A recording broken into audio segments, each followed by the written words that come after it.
Okay, good morning everyone. Ngayon ay tinatawag nating last Sunday in the church year or Christ the King Sunday. And mamaya sa ating mensahe, tatalakayin natin kung bakit ito ay tinatawag nating last Sunday in the church year. Okay. And mamaya din during our worship, meron tayong hindi naman changes, kundi yung mga talagang dapat na ginagawa during worship, during liturgy, gagawin natin. For example, after the second reading, reading something, yung tawag na gradual, after which you will sing the three Alleluias, and then bago basahin yung mabuting balita, meron yung nasa hinda naman natin. Okay? So yung mga kasama po natin online, please leave a comment sa ating comment section so I will recognize you later on. Sa ating pagsambal, we will sing our number 26. We will sing our opening hymn na sa ating worship booklet.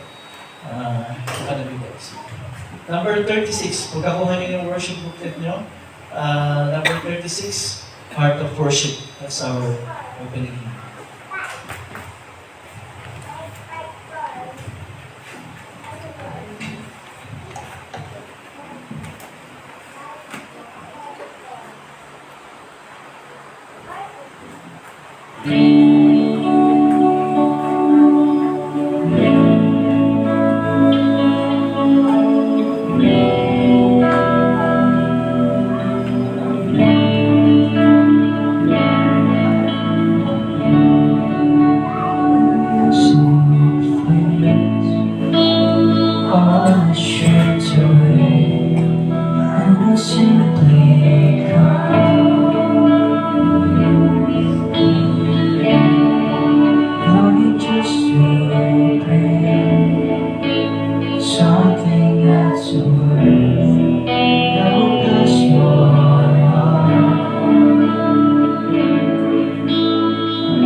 It's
pangalan ng Ama, at Anak, at Espiritu Santo.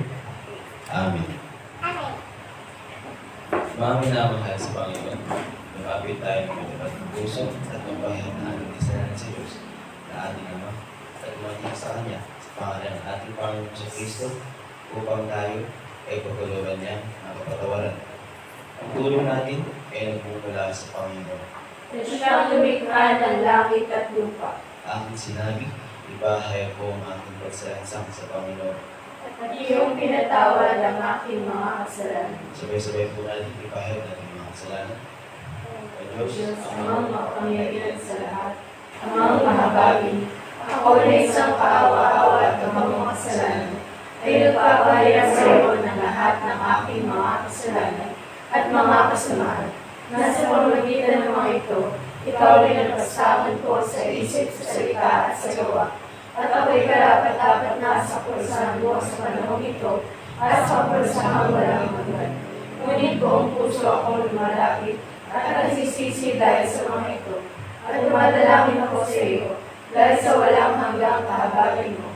At alang-alang sa banal, walang dungis, mapapait at pagtitiis sa kamatayan ng iyong iibig na anak na si Kristo ay magiging mahabagin at napagbiyaya ka nawa sa akin na isang kabang makasalanan.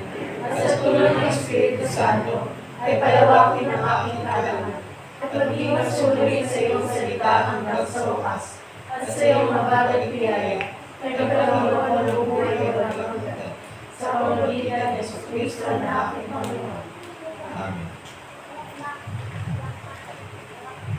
Ang Diyos, ang ating Ama sa langit, ay tunay ngang makapagit sa atin. Binigay niya ang kanyang begong na anak si Jesus upang maging handog sa ipagpatawad ng ating makasalanan. Kaya't bilang tinawag ni Lingkod ni Kristo at sa pamamagitan ng kanyang utos, ay pinatatawag ko sino ang lahat ng iyong makasalanan.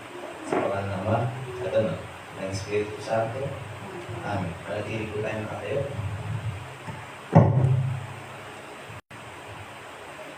Matakot kay Yahweh ang lahat sa lupa. Dapat katakutan ng buong nilikha. Lumapit kay Yahweh at kayo'y magpulot. Mga naglilingkod sa templo kung gabi. Sa loob ng templo siya'y dalangin. Taas kamay na si Yahweh papurihin. Pagpalain nawa kayo ang Yahweh, Diyos na lumikha ng langit at ng lupa. Pagmula sa Siyon ang iyong pagkapalan. Sabay-sabay po natin kantahin ang lumalhati sa Ama. Lumalhati sa Ama at sa Anak at sa Espiritu, kung paano noong una, ngayon magpakailanman, walang hanggan. Amen. Panginoon, mabag ka sa amin.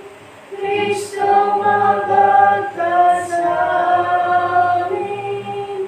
Panginoon, mabag ka sa amin. Papuri sa Diyos sa kaitasan. At sa lupa'y kapayapaan sa mga taong pinalulugdan niya. Pinupuri ka namin, sinasamba ka namin, nilalahati ka namin, pinasasalamatan ka namin dahil sa iyong kaluwalhatian. O Panginoong Diyos, Hari ng kalangitan, Diyos ang makapangyarihan sa lahat. O Panginoong Diyos, bugtong na anak, Jesu Cristo. O Panginoong Diyos, Panginoong Diyos, anak ng Ama, na nagalis sa kasalanan sa libutan, mabag ka sa amin. Ikaw na nagalis sa kasalanan sa libutan, tanggapin mo ang aming dalangin. Ikaw na nakiluklok sa kanan ng Diyos Ama, mabag ka sa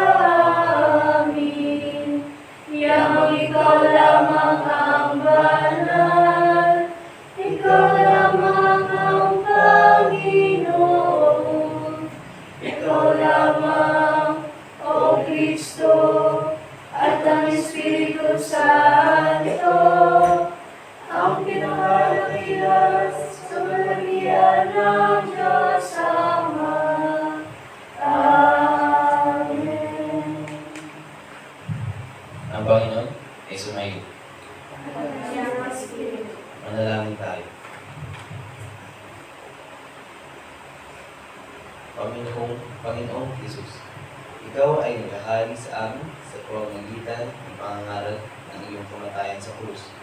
Patawarin mo kami sa aming mga paglabag. Ang sa gayon, kami na pinungunuan sa pamamagitan ng isagalang kabutihan ay makapasok sa iyo walang hanggang paraiso sapagkat ikaw ay naghahari kasama ng Ama at ng Espiritu Santo, iisang Diyos, walang hanggang. Amen. Tayo po lahat, ang nagsipo, ang aming pakinggan, ang mapasang salita ng Diyos.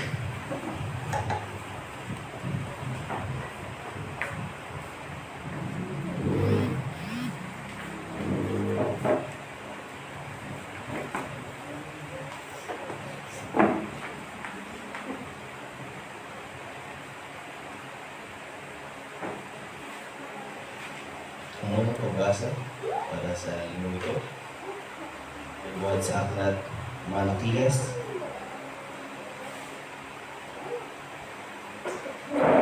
chapter 3, at nag-uumpisa sa verse 30. At ganito ang sinasabi.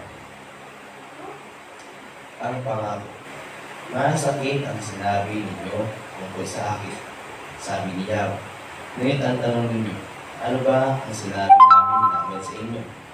Sabi ninyo, walang saysay ang maglingkod sa Diyos. Ano ba ang papala natin sa pagsunod sa kanyang mga utos? O sa papakita natin kay Yahweh na nagsisisi tayo sa nagawa natin kasalanan?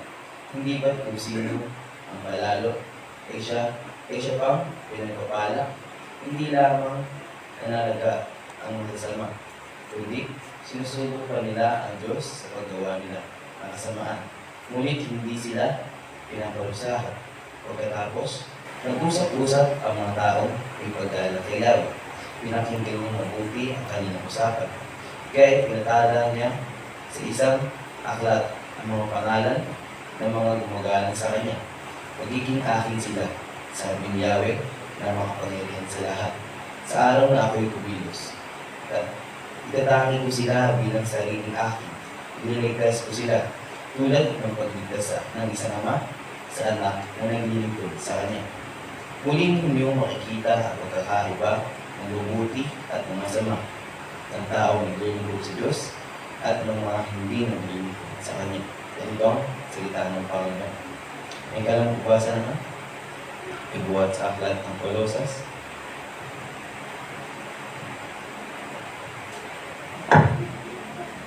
chapter 1, isa sa verse 13. At ganito ang sinasabi. Iniligtas na tayo sa kapangyarihan ng kadiliman at inilipat sa kaharian ng kanyang minamahal na anak. Sa pamamagitan niya ay napalaya tayo. Sa makatuwid ay pinatawad ang ating mga kasalanan sa pamamagitan ng kanyang dugo. Ang likas at luwaing Kristo. Si Kristo ang larawan ng Diyos na di nakikita. Siya ang panganing anak at pangunahin sa lahat ng mga nilikha. Sapagkat sa pamamagitan niya ay nilikha ang lahat ng nasa langit at nasa lupa. Makikita man o hindi, pati ang mga spiritual na kapangyarihan, paghari, pamamahala, at pamumuno. Ang lahat ay nilikha ng Diyos sa pamamagitan niya at para sa Kanya. Siya ang una sa lahat at ang buong isang sinuko ay nananatiling nasa kaayusan sa pamamagitan niya. Siya ang ulo ng iglesia na kanyang katawan. Siya ang pasimula. Siya ang panganay ng binuhay mula sa kamatay, upang siya'y maging pangunahin sa lahat. Sapagkat inarapat ng Diyos na ang buo niyang kalikasan ay manatili sa anak, at sa pamamagitan ng anak, niloob ng Diyos ang lahat ng bagay, maging sa langit o sa lupa, ay pagkasundo sa Kanya. Nakamtan ang kapayapaan sa pamamagitan ng dugo ng kanyang anak na inaalay sa krus. Dati kayo'y malayo sa Diyos at naging kaaway niya dahil sa inyong paggawa at pag-iisip ng masasama. Ngunit naging tao ang anak ng Diyos at sa pamamagitan ng kanyang pagkamatay ay pinagkasundo kayo sa Diyos. Nang sa gayon ay maiharap niya kayong banal, walang kapintasan at walang dungis. Subalit, kailangan ninyong manatiling tapat at matatag sa inyong pananampalataya at huwag pabayaang mawala ang pag-asang dulot ng magandang balita. Sa inyong narinig, niloob ng Diyos na ako si Pablo ay magiging lingkod para sa magandang balita ito na pinangaral sa lahat ng tao sa buong daigdig. At ito ang salita ng Panginoon. Magsitay po tayo lahat.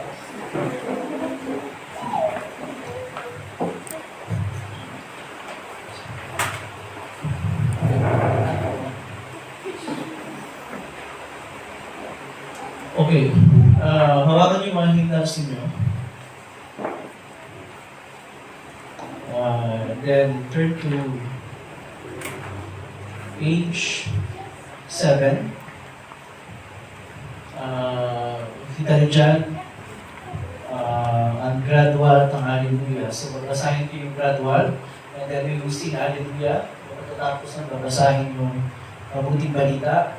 And then sa hymnal din natin, meron doon, pagka-introduce mo ang mabuting balita ay nakasulat sa, hindi mo na siya mababasa, pause tayo and then we will sing yung luwalhati ang sumayo o Panginoon.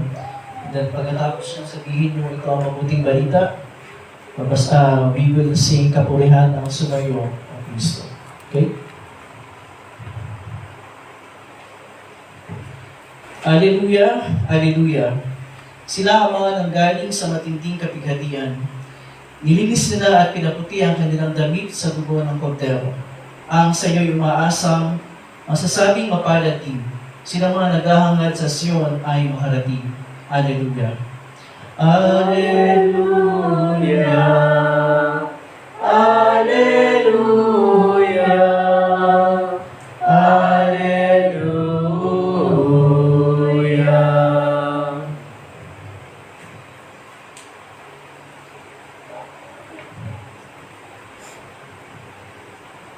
Ang mabuting balita ay nakasulat sa buhat ng aklat ng Marcos,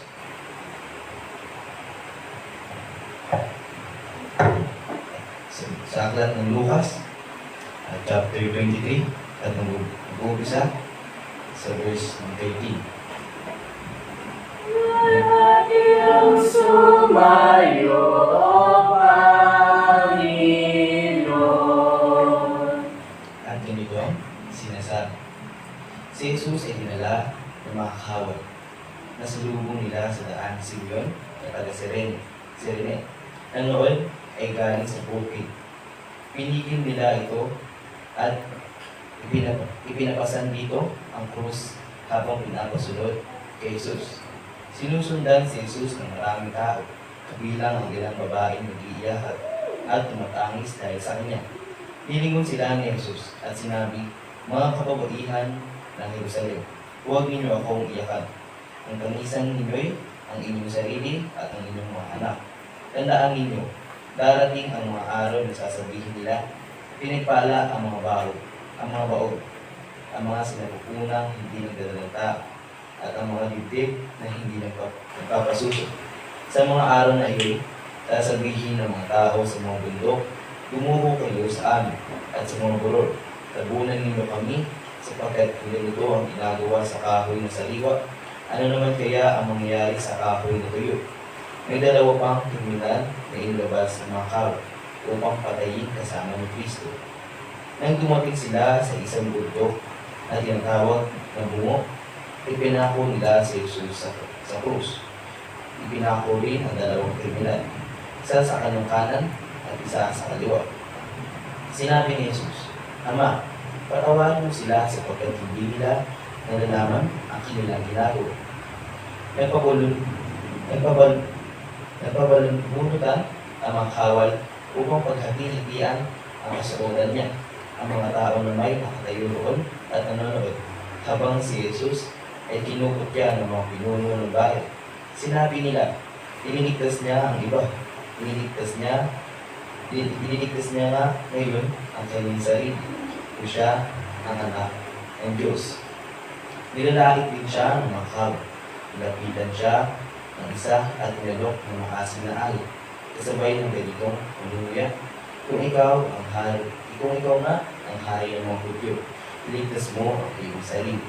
Mayroon din nakasulat sa kanyang ulunan sa wikang Griego, Latin, at Hebreo. Ito ang hari ng mga tubyo. Tinuya rin siya ng isa sa mga salaling nakapako sa tabi niya. Hindi ba ikaw ang Kristo? Iligtas mo ang iyong sarili at pati na rin kami. Ngunit pinagsabihan naman ito ng kanyang kasama. Wala ka natatakot sa Diyos. Ikaw ay pinaparusahan din tulad niya.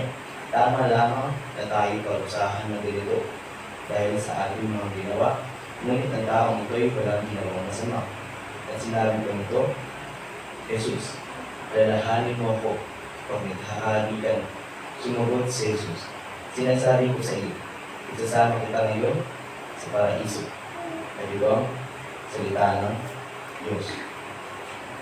Purihan sumayo, O Kristo.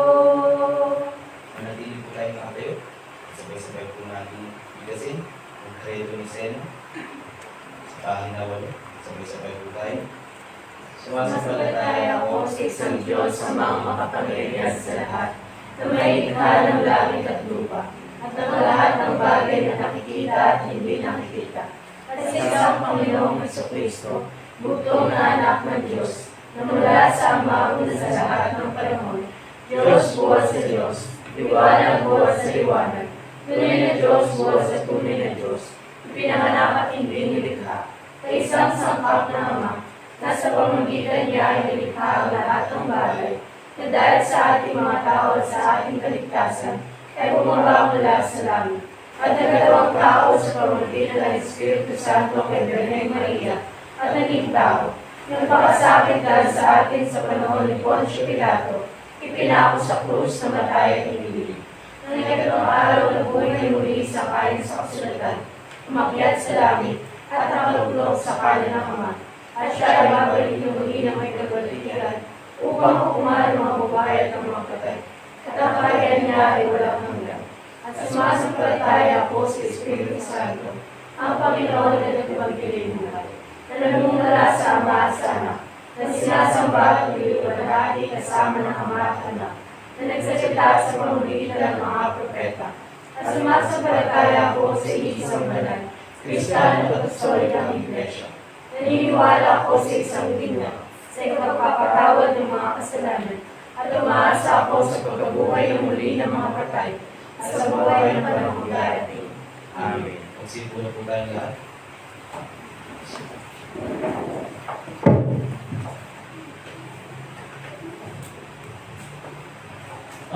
We will sing our sermon hymn, Waymaker, na doon sa ibigay na copy ni Salos.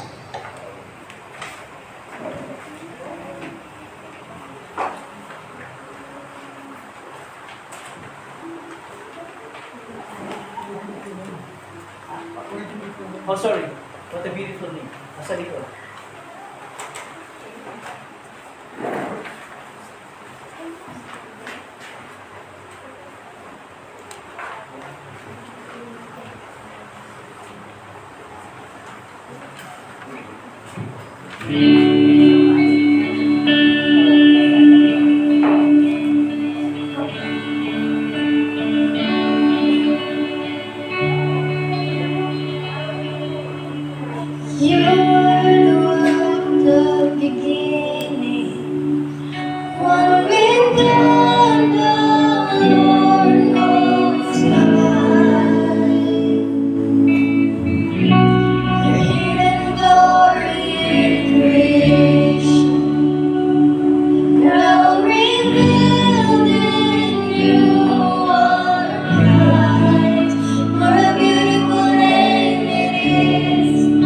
What a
Okay.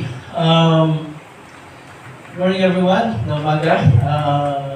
Since we only have 2 younger kids and 1 older kid, yung ating Sunday school will be next Sunday. Okay? So take note, teachers. Kayo pa rin na matuturo next Sunday. Okay. Katulad na sabi ko kanina, today is the last Sunday of the church year, which we also call Christ the King Sunday. We call it the last Sunday of the church year. Yung church year or church calendar, this is what we observe sa ating mga worship services. It's a cycle na umiikot sa buhay ng ating Panginoong Jesus. Yung mga important events sa buhay ng ating Panginoong Jesus. That's why every Sunday, di ba, meron tayong iba't ibang seasons sa ating church. We have ngayon Pentecost season, we have Lenten season. So yun yung bumubuo sa church year. We call it last Sunday dahil ang first Sunday ng church year will be on Sunday, which is the first Sunday in Advent. Okay? So ngayon ay tinatawag din Christ the King Sunday, and yung ating mensahe today will explain kung bakit we also call it Christ the King Sunday. Itong mga nakalipas na buwan, actually kahit nung nakaraang taon pa, nagsimula na yan yung masyadong iingay yung politika sa ating bansa. Dahil doon sa bangayan ng dalawang kampo na magkasama dati, yung Team Kasama at Team Kadiliman, and yung mga Duterte camp at saka yung kampo ng administrasyon. So sila ang nakapronta doon sa mga balita at doon sa mga iba't ibang mga pangyayari, mga issues na lumalabas sa ating bansa ngayon. Ipapalitan sila ng iba't ibang mga accusations na para bang wala silang dumi at kapintasan. Diba? When in fact, we know na kahit yung kabilang kampong bumabato sa administrasyon ay napakarami mga karumihan na ginawa ng panahon na sila ang nakapwesto. At sa ganyang mga sitwasyon, tayong mga mamamayan, we wish, we desire for a better government. We desire for better leaders, di ba? We wish na sana mas maaayos ang mga leader yung ating inhalal. Nasa kamay naman natin yan. We have the opportunity to elect better leaders. Ang problema, we keep on electing same old faces, same old system. And so, ito ang nakapala natin. So it's a lesson for us na when we have the chance, pagdating ng election, then we vote for and we elect the better leaders para sa ating bansa. Pero having said that, yung better leaders do not equate to perfect leaders. Okay? Because there's no such thing as perfect leaders. Kahit anong sabihin natin, kahit yung ilagay mo pa dyan, ay yung pinakamatinong politiko na kilala natin sa ating bansa. Meron pa rin silang kapintasan, meron pa rin silang pagkukulang na magagawa, meron pa rin silang mga shortcomings, and so, hindi tayo mauubusan ng rason para magreklamo. We will not run out of reasons to complain. Diba? Hindi tayo mauubusan kasi nga wala namang perfect eh. We are not perfect. So walang perfectong mga pinuno. Walang perfectong pamahalaan. Kung paano wala din perfectong mamamayan. Diba? Kaya walang perfectong likunan. It's because we are all tainted with sin. Yung kasalanan na nananahan sa ating pagkatao, bilang mga tao, ay lalabas at lalabas yung mga bunga niyan sa ating pamumuhay. At anong gagawin natin? Should we just accept things as they are at go on with our lives? Yun ba? Tanggapin na lang natin at mabuhay na lang tayo ng ating pamumuhay. Well, if we have, again, the power to change things, or the opportunities to change things. They will grab that opportunity. Pero with the thinking na, again, hindi natin pwedeng baguhin into perfection ang anumang gusto natin baguhin. That is impossible.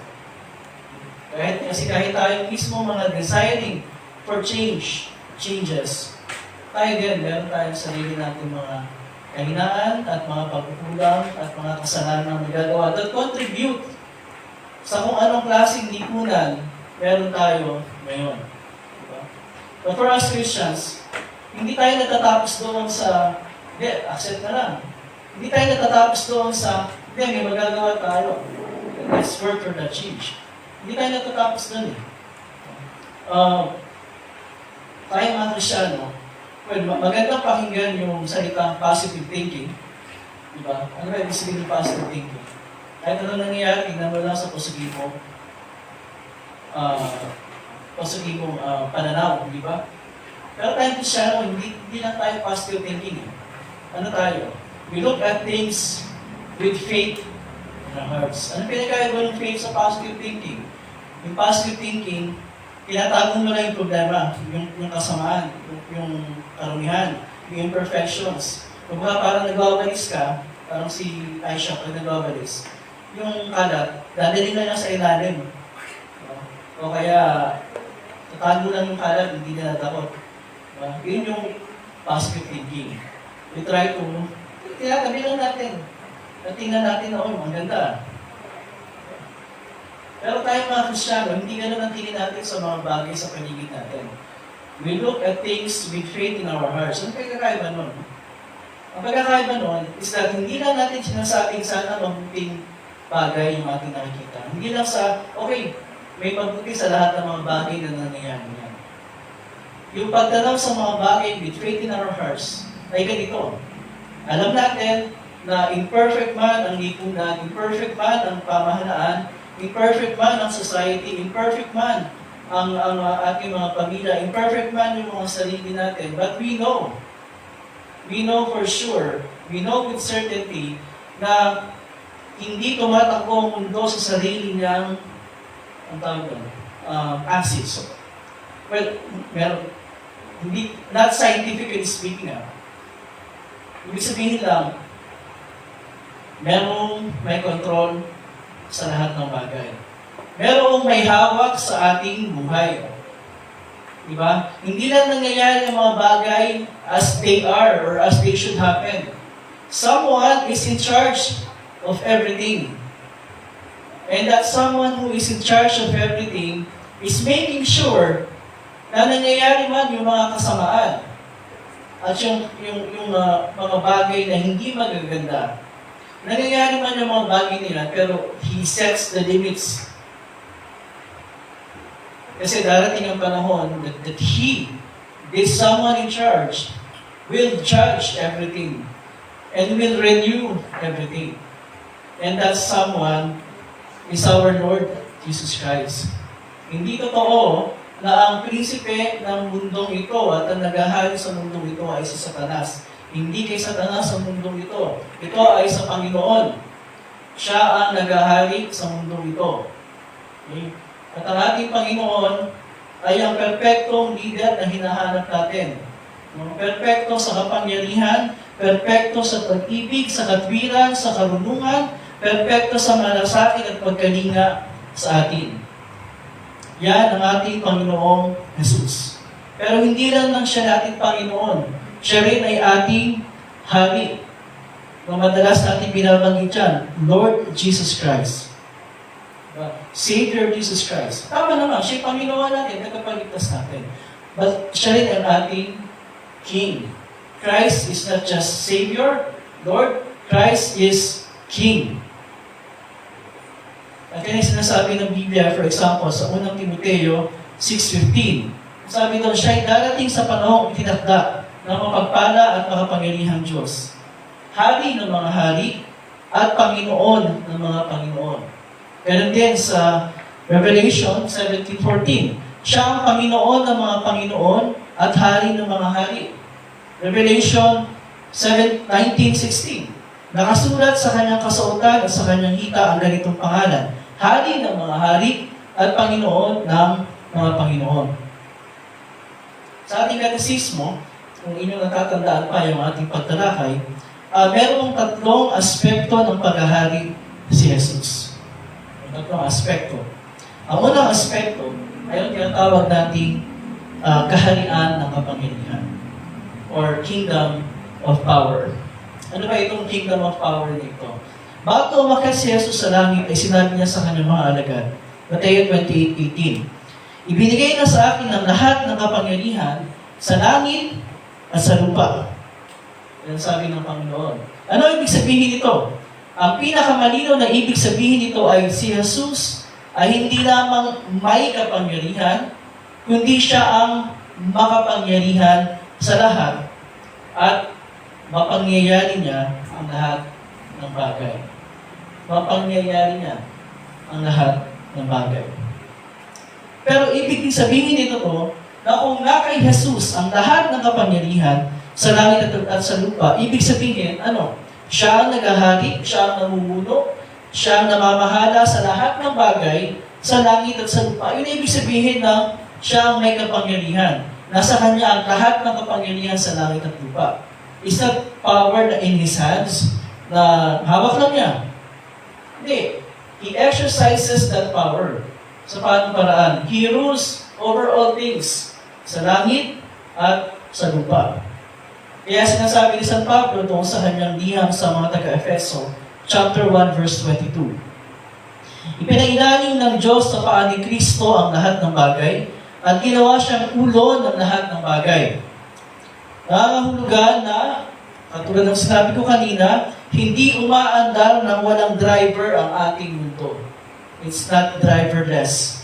Hindi tumatahak sa kawalang katiyakan ng ating mundo, walang direksyon. Kundi ang Panginoon na nagtataglay ng lahat ng kapangyarihan sa langit at sa lupa ang nasa manibela. Siya yung driver. Nasa ilalim ng kontrol niya ang lahat ng bagay at pangyayari. Although maaari iniisip natin na minsan o madalas na para bang things are going out of hand. Di ba? Para bang out of control ang mga nangyayari sa ating bagay, sa ating mundo. Pero hindi yon ang katotohanan. Mukha lang sa ating pagtingin, pero hindi as far as God is concerned. Dahil ang lahat ng bagay at pangyayari at ang ating buong buhay ay nasa ilalim ng kontrol ng Panginoon. Maging si Satanas at ang kanyang mga kasama ay nasa ilalim ng kapangyarihan ng Panginoon. At nilalagyan niya ng limit, ng hangganan, ang kanilang mga gawang masasama. Okay? So kahit na parang masama-sama ng mundo, parang wala namang katapusan, meron. May katapusan yan. Darating ang panahon, wawasakin at wawakasan ng Panginoon ang gawang masasama ng Diablo at ang kanyang mga kampon. Kailan mangyayari yun, Asha? Alam mo yan?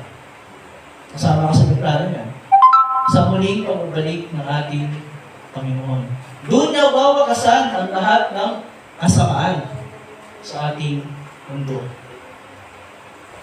May mga pagkakataon sa buhay natin na parang hinahanap natin kung nasa ng Panginoon. Hindi ba? Sa harap ng mga kasamaan na nangyayari sa ating mundo. Lalo na sa mga panahon ng kahirapan at pagsubok. Hinahanap natin, nasa ng Panginoon sa ganito mga panahon. Well, He is not missing in action. Dahil sa mga panahon ng kahirapan at pagsubok, naririto ang Panginoon. Nasa kalagitnaan natin, nasa tabi natin, nasa puso natin, at nasa puso tayo ng Panginoon.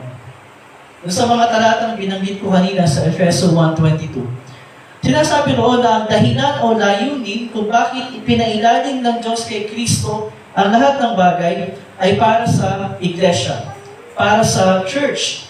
Ang sabi doon, ipinailalim ng Diyos sa paa ni Kristo ang lahat ng bagay at ginawa siyang ulo ng lahat ng bagay para sa iglesia.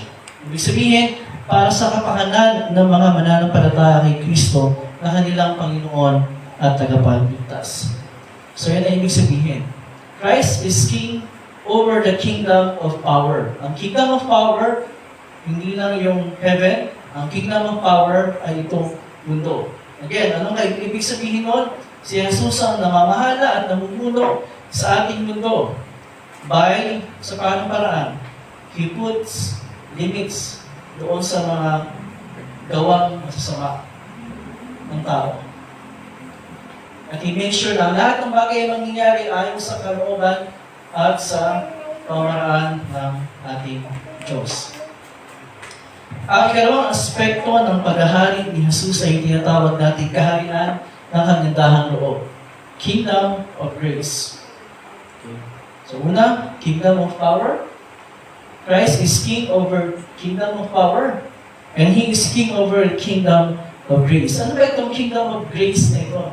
Ano ba itong kaharian ng kagandahang loob? Sa kabila ng katotohanan na bilang Panginoon at Hari ng langit at lupa ay nasa ilalim ng kapangyarihan ni Jesus ang lahat ng bagay. Pero hindi lahat ng tao ay kumikilala at nagpapasakop sa Kanya. Di ba? Hindi lahat ng tao ay kumikilala at nagpapasakop kay Jesus bilang kanilang Panginoon at tagapagligtas. Maraming tao ang namumuhay ng gaya ng sinasabi ni San Pablo sa kanyang liham sa mga taga-Efeso. Maraming tao ang namumuhay na sakop ng kapangyarihan ni Satanas. Na ang sinabi ni San Pablo doon ay hari ng mga espiritong naghahari sa mundo. Ang espiritong kumikilo sa puso ng mga taong ayaw sumunod sa Diyos. Okay? Dati ay ganun tayo. Dati ay kabilang tayo sa mga taong hindi kumikilala kay Jesus bilang ating Panginoon at tagapagligtas. Dati ay kasama din na tayo na nakatakdang tumanggap ng kapanusahang nakalaan para kay Satanas sa kanyang mga tampot. Pero, iniligtas tayo sa kapangyarihan ng kadiliman at inilipat sa kaharian ng kanyang minamahal na anak. Colossians 1:13. Ang kaharian ng kanyang minamahal na anak ay ang paghahari ni Jesus sa puso ng mga nananampalataya sa Kanya bilang kanilang Panginoon at tagapagligtas. Ito yung tinatawag na kaharian ng kagandahang loob. Ito yung tinatawag na Kingdom of Grace. No? Dahil ibinibilang tayo ni Jesus dito dahil lamang sa kanyang habag at kagandahang loob. Hindi dahil tayo ay mabuti o magaling o impressive ang ating credentials o ano po mang meron tayo o wala tayo sa ating mga sarili. Ang kaharian ng kagandahang loob ay binubuo ng mga taong makasalanan na pinagkalooban ng Panginoon ng lubos na kapatawaran sa lahat nilang mga kasalanan at kasamaan at ang katiyakan ng kaligtasan, bunga ng kanyang ginawang sakripisyo at ang sakripisyo ng kanyang buhay doon sa krus. Sila yung mga binihisan na ng kanyang katwiran at kabanalan at ng bagong pagkataong namumuhay ayon sa kanyang salita at pinapatubayan ng Espiritu Santo. Sa madaling sabi, ang Kingdom of Grace, ang kaharian ng kagandahang loob, ay walang iba kundi ang lahat ng mga taong nananampalataya kay Jesus bilang kanilang Panginoon at tagapagligtas. Tunay na nananampalataya kay Jesus bilang kanilang Panginoon at tagapagligtas. And again, why do we call it the Kingdom of Grace? Dahil pinatawad tayo ng Panginoon sa lahat nating kasalanan, binihisan tayo ng bagong pagkatao, at binigyan ng katiyakan ng kaligtasan dahil lamang sa kanyang grace, sa kanyang kagandahang loob na kanyang ipinakita nung ialay niya ang kanyang buhay doon sa krus bilang kapatawaran sa ating mga kasalanan. Ngayon, hindi lahat ay bahagi ng kaharian ng kagandahang loob. Dahil marami ang namumuhay na ang kanilang sinusunod ay ang espiritu ng kasalanan at kasamaan. Pero ang kaharian ng kagandahang loob ay nananatiling open at mananatiling open sa buong panahon ng ating buhay dito sa mundo. Hindi yan magsasarado habang nandito tayo sa mundong ito. Kaya nga tayo ay nabubuhay sa tinatawag na panahon ng kagandahang loob, time of grace. Kaya ang ating buong buhay dito sa lupa is a time of grace. Dahil lahat tayo ay binibigyan ng Panginoon ng pagkakataon para talikuran ang ating mga kasalanan at kasamaan at magtiwala sa Kanya bilang ating Panginoon at tagapagligtas. Ginagawa ito ng Panginoon sa pamamagitan ng ng pangangaral ng kanyang salita, ng mabuting balita ng kanyang habag at kagandahang loob. At dahil tayo ay kabilang sa kaharian ng kagandahang loob, tayo rin ay mga tagapagbahagi ng mabuting balita ng kanyang kagandahang loob. Hindi kailangan tayo ay pastor o Sunday school teacher para tayo ay makapagbahagi ng mabuting balita sa ibang tao. Kung paano kaya natin ikwento sa iba ang mga nangyayari sa araw-araw natin pamumuhay, di ba? Sino hindi marunong magkwento ng mga nangyayari sa buhay nila araw-araw? Ginagawa natin yan araw-araw, di ba? Sa mga kaibigan natin, sa mga ka-chat natin. Inukwento natin yung mga nangyayari sa buhay natin. Tama o mali? Tama. Pinupost natin sa ating mga Facebook, Instagram, yung mga pangyayari sa buhay natin. Diba? Kaya natin gawin yan sa mga nangyayari sa buhay natin. Yung mga, di ba? Tama. O mga importante mga tao sa buhay natin, pinupost natin, ginagawa natin, story natin. Di ba? Kung kaya natin gawin yan sa mga pangyayari sa buhay natin, at sa mga taong special sa puso natin, mas lalong kaya natin gawin yan, na ibahagi ang buhay ng ating Panginoon sa ibang tao. Kasi kung meron isang taong dapat pinaka-special sa buhay natin, hindi yung mga special na yun sa buhay natin. Ang Panginoon yun. Dahil kung wala siya, walang kwenta ang buhay natin. Kung wala siya, kahit gaano kakaganda, kahit gaano kakatalino, walang kwenta ang buhay natin kasi susunugin din tayo sa impyerno kung wala tayong pananampalataya sa Panginoon. Di ba? Wala eh. Kaya, if there is one person na dapat natin dinadakila at pinapahalagahan ng gusto at tinatangi at binibigyan ng lahat ng ating atensyon, hindi yung kung sino mang taong special sa buhay natin ngayon. Yan ay ang ating Panginoon. Diba? Ang ating Panginoon Jesus. Siya ang dapat nating pinakakatangi sa lahat. Dahil siya yung nagbigay ng buhay niya para sa atin. At yung buhay niyang binigay sa atin, hindi lamang yung heroic act. It's a saving act. Kasi yung kanyang pagbibigay ng buhay sa atin ay nagligtas sa atin mula sa kaparusahan. Kaparusahan sa impyerno. Kaparusahan walang hanggan. Diba? So yun ang ating tinatawag na grace. Kagandahang loob ng Panginoon. So, kung tayo ay kabilang sa kaharian ng kagandahang loob, dahil tayo ay binilang dito ng Panginoon bilang mga mananampalataya sa Kanya, na ating Panginoon na ipaligtas. It doesn't end there. Nakikita rin ito sa ating mga pamumuhay sa araw-araw. Nabubuhay tayo bilang mga taong kabilang sa kaharian ng kagandahang loob, hindi sa kaharian ng kasamaan at ng kadiliman. Diba? So, para sa atin, we always go back to the first commandment, hindi ba?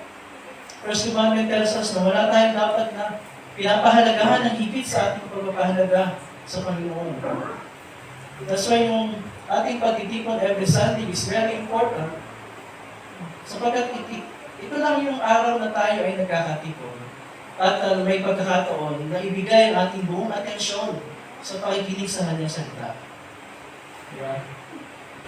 At by listening to His Word, hindi naman tayo doing something in vain. Kasi every time that we hear His Word, ang ibinibigay sa atin ng Panginoon ay hindi isang kwentong walang patutunguhan.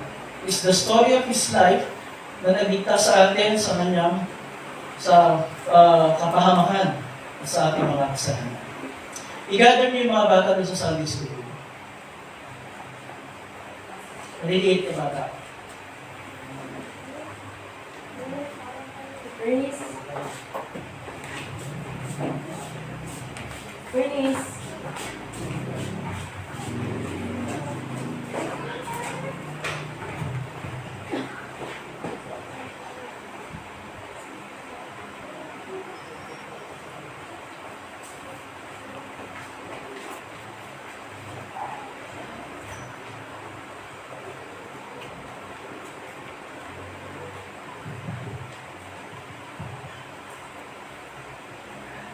Okay.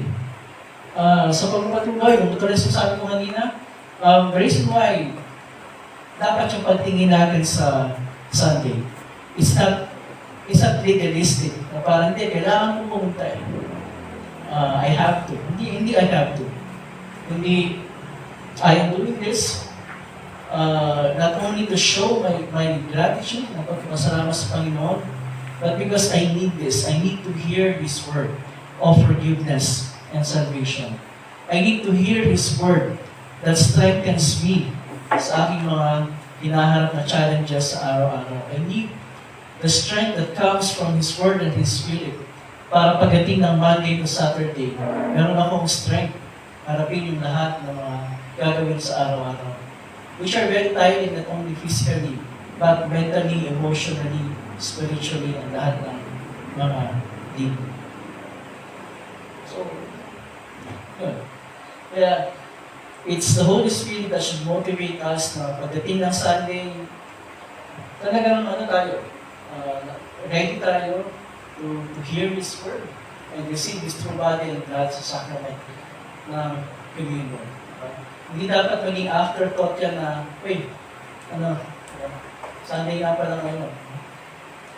Hindi dapat gano'n.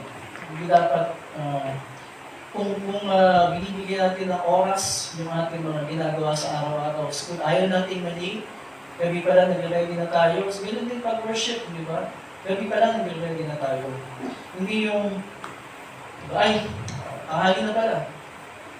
Afterthought na yung pagpunta sa church. Hindi dapat maging gano'n. Kaya pagpunta sa church, we devote our full attention sa pagdinig ng kanyang salita. That's why I'm always reminding everyone, keep your cell phones tabi. Dahil yung mga kachat natin, kausap na natin araw-araw yan eh. Kasama natin araw-araw sa school yung mga yan. Palitin pa ba naman ang Sunday ng worship? Sa kanila pa rin natin ibibigay yung oras na para sa Panginoon. Diba? Hindi dapat. Unless may emergency. So it's one way of us showing na we are really committing yung Sunday para makinig sa kanyang salita. We come here to meet with the Lord. Dapat tayo ay hindi lang physically present, hindi mentally, emotionally, and spiritually present. Hindi yung nandito lang tayo, pero yung isip natin, doon sa chat natin. Okay? That's the reason why I'm always reminding everyone. Ang ikatlong aspekto ng kaharian ng paghahari ni Jesus, yung tinatawag na kaharian ng kalulatian. Kingdom of Glory. Ano itong Kingdom of Glory? Yung Kingdom of Glory is something that will happen in the future. Yung Kingdom of Power nandito, yung Kingdom of Grace nandito, pero yung Kingdom of Glory darating pa lang. Yung mga mananampalatayang nauna sa atin, nandun na sila sa Kingdom of Glory. In other words, ang Kingdom of Glory ay yung sa piling ng Panginoon sa kanyang kaharian. We are not there yet, pero papunta na tayo doon. Diba? Papunta na tayo doon. Kasi darating ang araw na talagang wala naman tayo mapupuntahan eh. Diba? Ang lahat ng direksyon ng ating buhay, papunta doon. Whether we like it or not, doon talaga tayo pupunta eh. Wala tayong magagawa dyan to alter the direction of our life. Talagang doon ang punta natin. Pero kung hindi tayo, ito yung warning sa atin, kung hindi tayo bahagi ng kaharian ng kagandahang loob na yun, then we will not be part of the Kingdom of Glory. Ang may bahagi sa Kingdom of Glory ay yung mga bahagi ng Kingdom of Grace. Sino yun? Again, tayo mga mananampalataya. Tayo mga mananampalataya kay Jesus bilang ating Panginoon at tagapagligtas. Binibigyan tayo ng akal ng pahayag ng glimpse of that glory. Doon sa 21:3 and 4, ganito ang sinasabi. At papahilin niya, ang Panginoon, ang bawat luka sa kanilang mga mata. Wala nang kamatayan, wala nang dalamhati, wala nang pagtangis, wala nang paghihirap, sapagkat lumipas na ang dating mga bagay. That's the glory of heaven na ating tinatanaw, napupuntahan at mararanasan when we get there. We are not there yet, pero we are already sure or assured of a slot in sa Kingdom of Glory. because of the grace of our Lord Jesus Christ. Lahat tayo, meron tayong mga pagkakamali at pagkakasala at pagkulang at imperfections. Lahat yan, meron tayo lahat yan. Yan ang common denominator natin bilang mga tao. Walang taong pwedeng magbalakit kung sabi nila mas mabuti siya kaysa sa isang tao. Walang ganung tao. Diba? Pero meron din tayong isang pang common denominator. Ano yun? Na lahat tayo ay pare-parehong iniligtas ng ating Panginoong Jesus. Nung mamatay ang ating Panginoong Jesus, pare-pareho ang ginawa na ay para sa atin. It's especially for us. At sa tuwing tayo ay tumatanggap ng kanyang tunay na katawan dugo sa sakramento ng Panginoon, yung ginawa niya sa krus, iniaalok niya sa atin personally. Pinapaalala sa atin, group, this is my body and blood that I shed for you on the cross. You, this is the forgiveness of sins that I want for you on the cross. Personalized. Sa pamagitan ng kanyang body and blood under the form of bread and wine. Lahat tayo, pare-pareho, pantay-pantay na pinatawag ng Panginoon mula sa lahat ng ating kasalanan, karumihan, at kung ano pa mang meron tayo.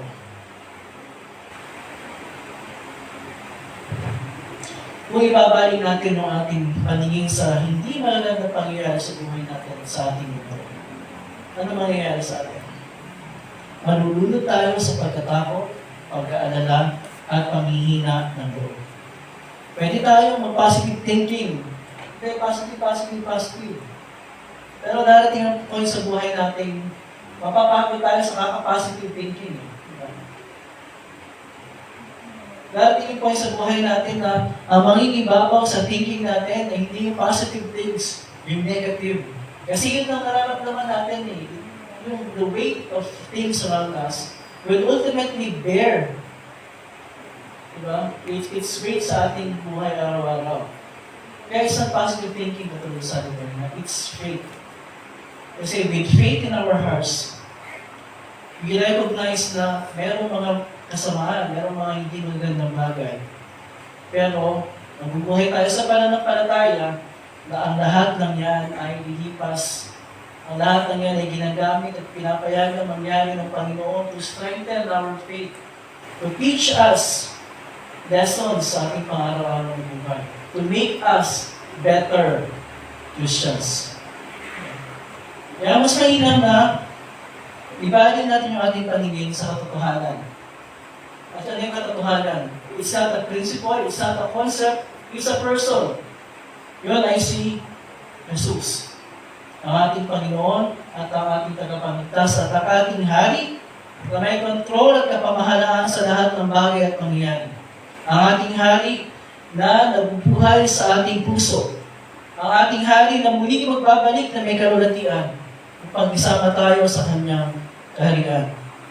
Kaya as we commemorate this last Sunday of the church year or Christ the King Sunday, tayo mga Kristiyano, we say with all Christians in the world, in heaven and on earth, sinasabi natin, Ave Christus Rex.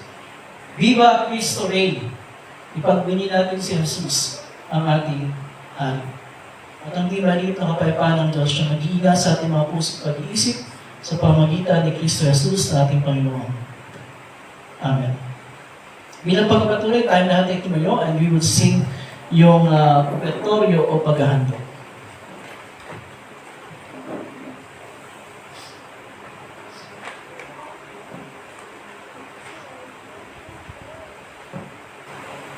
Lahat. Linisin mo puso ko, O Diyos, at baguhin Espiritu sa akin. Huwag hayang malayo sa piling, Santong Espiritu. Tu'y huwag pawinin, ibalik sa'kin galak ng tali.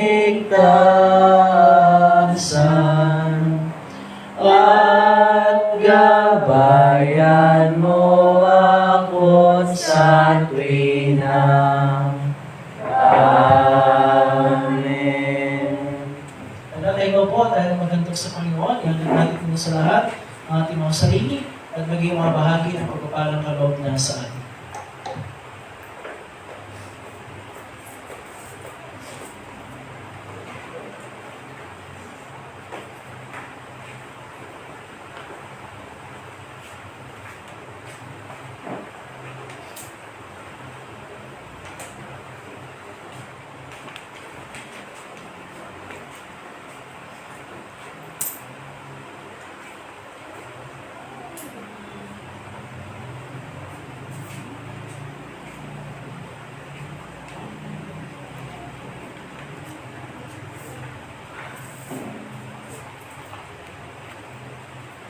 Okay, so we go to our prayer. Meron pa kami sumasama sa prayers natin. Any prayer requests, kailangan o pasasalamat. Mag-birthday from today hanggang Saturday. Wala akong nakita sa listahan ko. Tama ba? Wala. Yung prayer requests. I'm sure meron pero hindi natin mabigas. Nasa puso natin. And God hears our prayers kahit hindi natin binibigas, kahit nasa puso pa lang natin. Okay? But just the same time, lahat ay dumulog sa Panginoon sa panalangin. Let's remain seated para sa ating panalangin pagmamahal.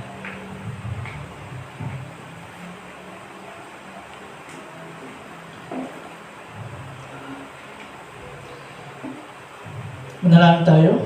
Makapangyarihan at napamahabaging Diyos, Ama ng aming Panginoong Jesucristo, pinasasalamatan ka namin sa lahat ng iyong kagandahang loob at mga kaawaan.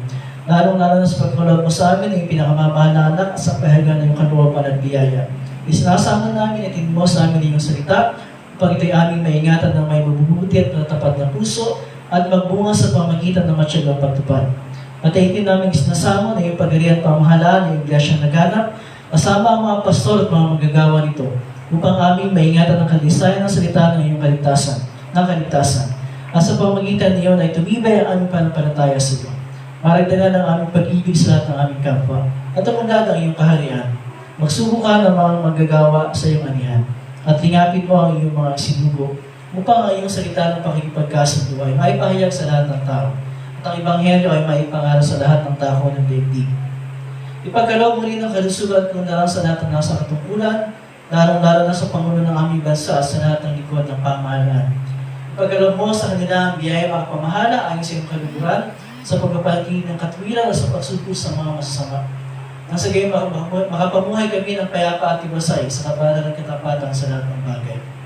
Alamin mo, Panginoon, na ang Espiritu Santo ang lahat ng nasa pamimigati, pangangailangan, ay hirapan sa pag-isilang, nasa bingit ng kamatayan o sa alin ng kapahamakan.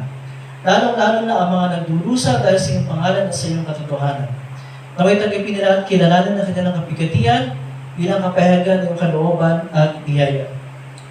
At lahat kami ay nararapat kang tumanggap ng iyong puot at maraming kaparusahan. Gayunpaman, pinamamalit namin sa iyo, o napakamahabaging Ama.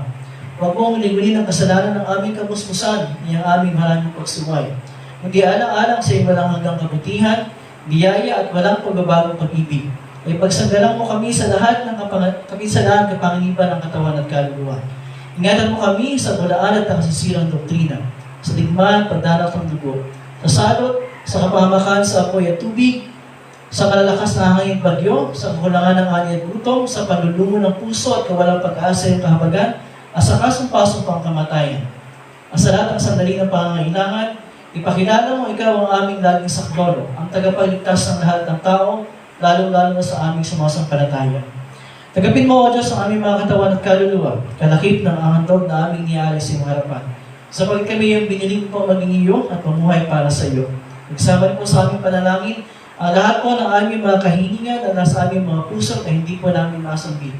Ang lahat ng ito ay ipagkaloob mo sa amin, O Panginoon, alang-alang sa mapait na pagdurusa at kamatayan ni Jesucristo na iyong butong na anak, aming Panginoon at kapagligtas. Nabubuhay at tagahari kasama mo ng Espiritu Santo, iisang Diyos, magpakailanman. Amen. Tayo magpapatuloy sa page 16 ng ating minihimna. Tayo lahat ito kayo. para sa paghanda sa banal na sa hapag ng Panginoon, page 60. Ang Panginoon ay sumayo at ang mga Espiritu. Magalak ang inyong mga puso. Magagalak tayo sa Panginoon. Magpasalamat tayo sa ating Panginoon Diyos. Nararapat matuwid na gawin niya. O Panginoon, amang banal, makapangyarihan walang hanggang Diyos, tunay nga nararapat, matuwid at kapuri-puri, na kami ay dapat magpasalamat sa iyo sa lahat ng panahon at sa lahat ng dako. Nakasama ng iyong buktong na anak at ng Espiritu Santo ay iisang Diyos, iisang Panginoon. At sa pagpapahayag ng isang tunay na Diyos, kami ay sumasamba sa isang Diyos na may tatlong persona at isang kabuuan na naghahari magkakapantay. Kaya kasama ng mga anghel at mga arkanghel na tambuhong mo ng langit, aming pinupuri at dinadakila ang malalhati mong pangalan. Laging pinupuri ka at sinasabi, Banal, banal, banal, Diyos na Panginoon ng mga hukbo. Ang langit ang lupa ay puno ng iyong kaluwalhatian. Hosana, Hosana, Hosana sa kaitaasan. Purihin nawa siya, purihin nawa siya, purihin nawa siya na pumaparito sa pangalan ng Panginoon. Hosana, Hosana, Hosana sa kaitaasan. Ating sabay-sabay na bibigkasin ng Ama namin. Ama namin nasa langit, sambahin nawa ang pangalan mo. Ikaw nawa ang maghari sa amin. Sundawa ang kalooban dito sa lupa tulad ng sa langit. Bigyan mo kami ng pagkain kailangan namin sa araw na ito. At patawarin mo kami sa aming mga kasalanan, tulad ng pagpapatawad namin sa mga nakakasala sa amin. At huwag mo kami ihati sa tukso, hindi layo mo kami sa masama, sapagkat sa iyo ang kaharian, at ang kapangyarihan, at ang kalulatian, magpakailanman. Amen.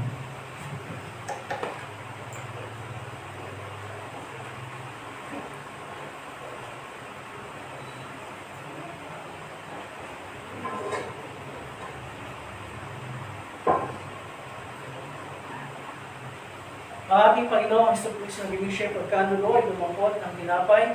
At patapos ng pasalamat sa Diyos, kami ng pinagpilati ang sorb, binigay sa mga nagad na sinasabi, Kuya ito at kanin, ito ang aking katawan, ay binibigay para sa inyo. Kuya ito ang pinapagalaan sa akin.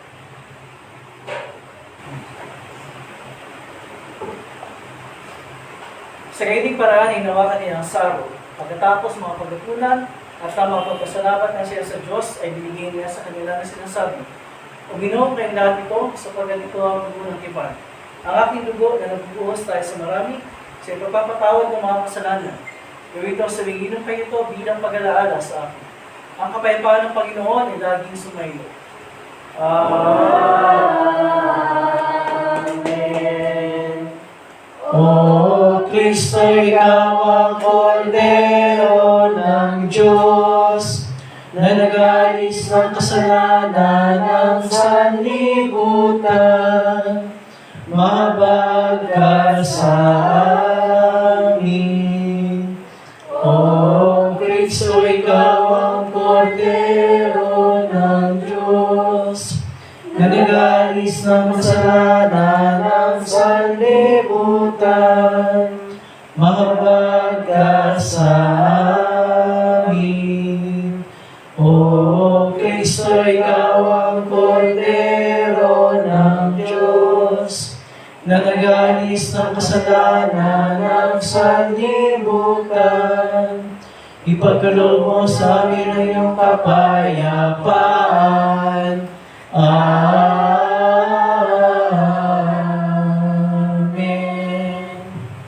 Upo muna tayo lahat at tatawagin natin mo, please.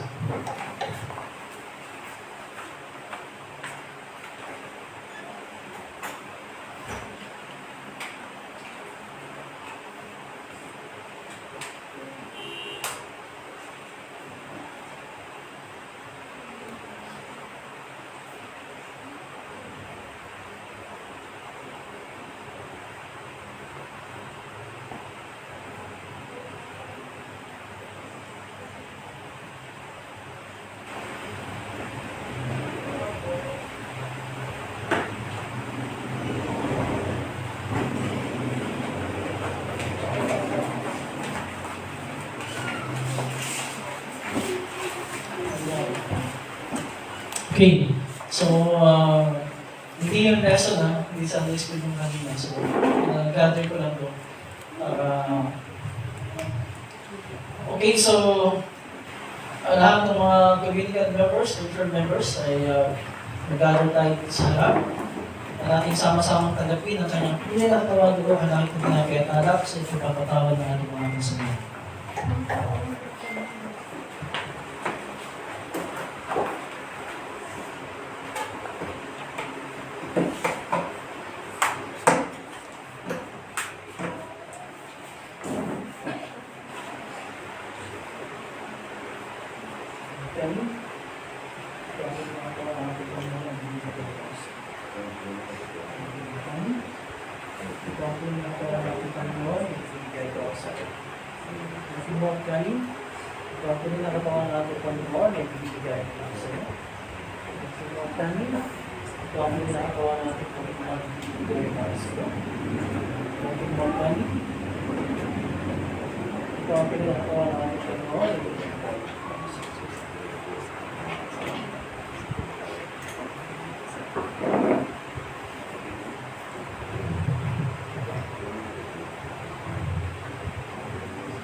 At ang tunay na katawan at igunawan ng ating Panginoong Kristo ang siyang magpalakas at malinaw sa inyo sa tunay na panampalataya tungo sa buhay na walang hanggan.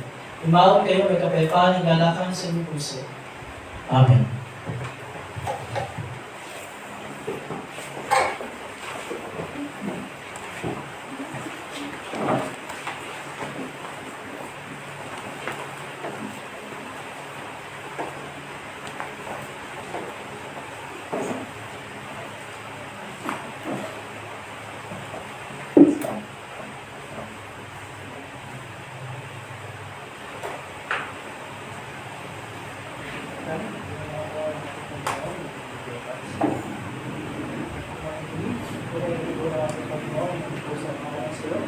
Pagpapatawad ng mga kasalanan. At ang kunin na katawan na gugulawa ng aming Panginoon sa Kristo sa magkalakas ng Pilipinas. Pero pagpapalataya at pagsibuhan ng mga hanggang. Lumawag na ang kapayapaan ng galakan sa Kristo. Amen.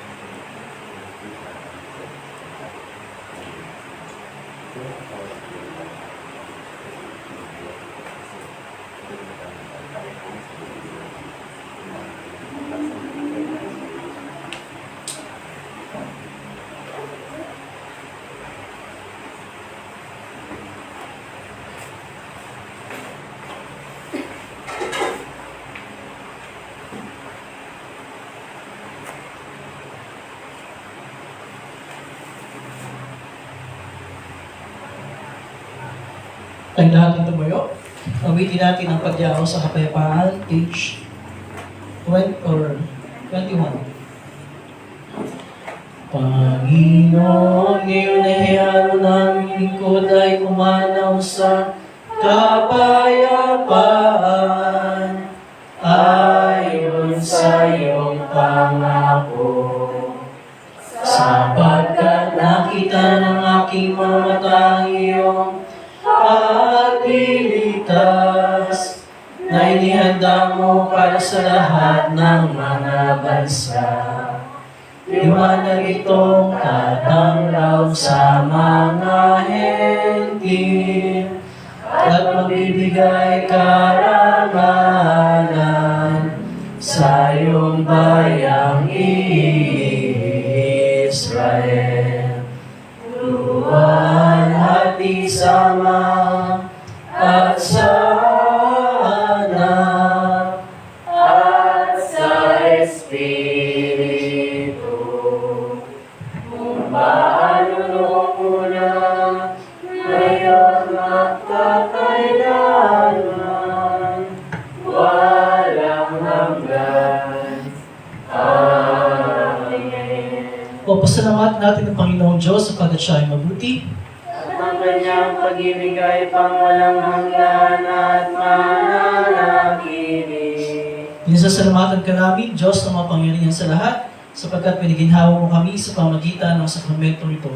Idinadalangin namin sa pamagitan ng kaloob na ito, ay palakasin mo ang aming pananampalataya sa iyo at palingasin mo ang aming pag-ibig sa isa't isa. Alang-alang kay Yesu Kristo ang aming Panginoon, na nabubuhay at tagahaling kasama mo at ng Espiritu Santo ay isang Diyos, magpakailanman. Amen.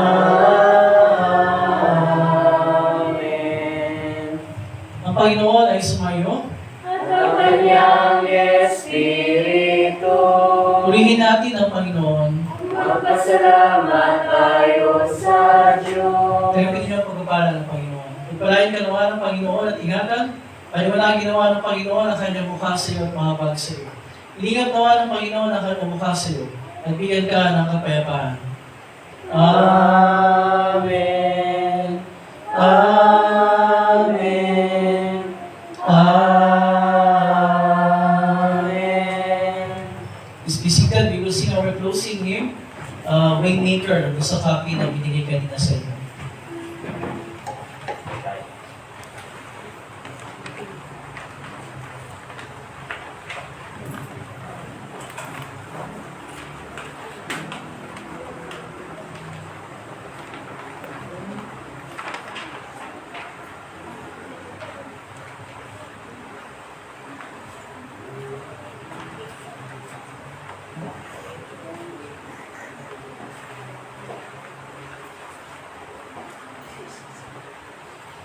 Hindi pala.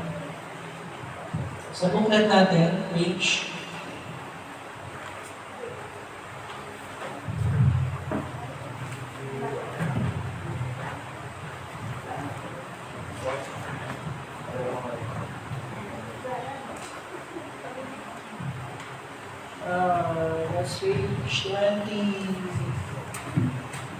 32.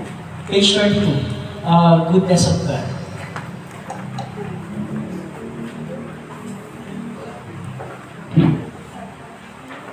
From the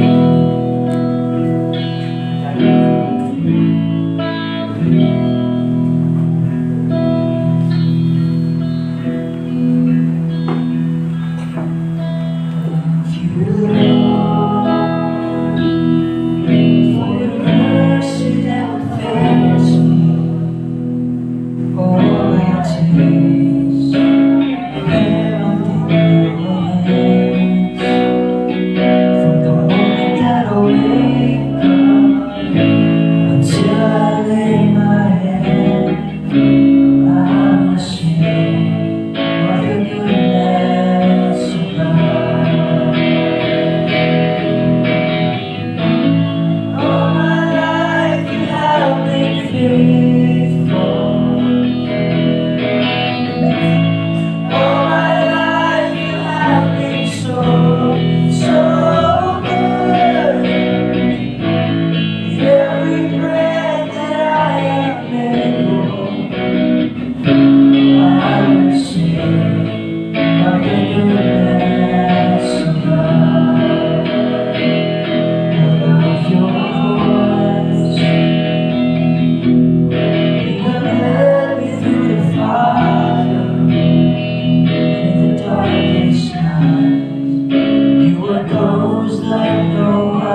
I will sing of the goodness of God.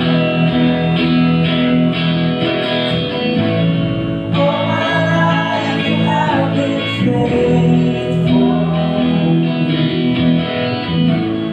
All my life you have been so, so good. With every breath that I am able, I will sing of the goodness of God. I will sing of the goodness of God.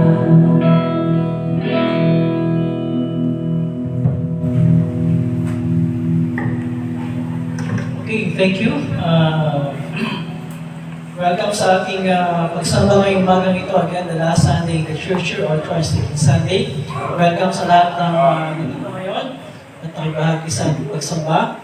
Of course, thank you kay Given Luke for leading us sa ating worship songs and blessing kanina sa ating opening song. Okay, happy birthday. Announcement natin, ayun mo ng mga kasama natin online. I'd like to welcome them as well. Si Ate Crystal po. Ate Crystal and Si Mama. si Mami Jo. And si Ate Erly. Si Ate Arlene, Ate Arlene. So good morning po sa inyo lahat. Thank you for joining us in our worship. Announcement. Well, of course, as usual, we will have our Sunday school meeting pagkatapos ng ating Sunday school ng staff natin, okay? So, ayan, we welcome back yung ilang mga kids na nandito ngayon. Magre-resume tayo ng Sunday school next Sunday. Okay, so, ang ating paling teachers for next Sunday ay si Teacher Bessel at si Teacher Liza. Okay? So, next Sunday, nandito tayo sa ating Sunday school. Alright, next Sunday is the first Sunday in Advent. Hindi tayo nakapag-decor pa dito, but we'll see. Yan natin kung kaya natin mag-decor.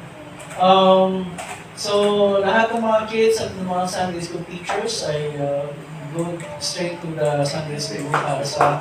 And then, sandali lang, di pa mapapaano sa Sunday school. Para sa staff, okay, Sunday school kids and teachers lang ha, pupunta ron para hindi magulo. Okay, so sa mga kasama natin online, again, maraming salamat. We will see you again next Sunday. God bless you.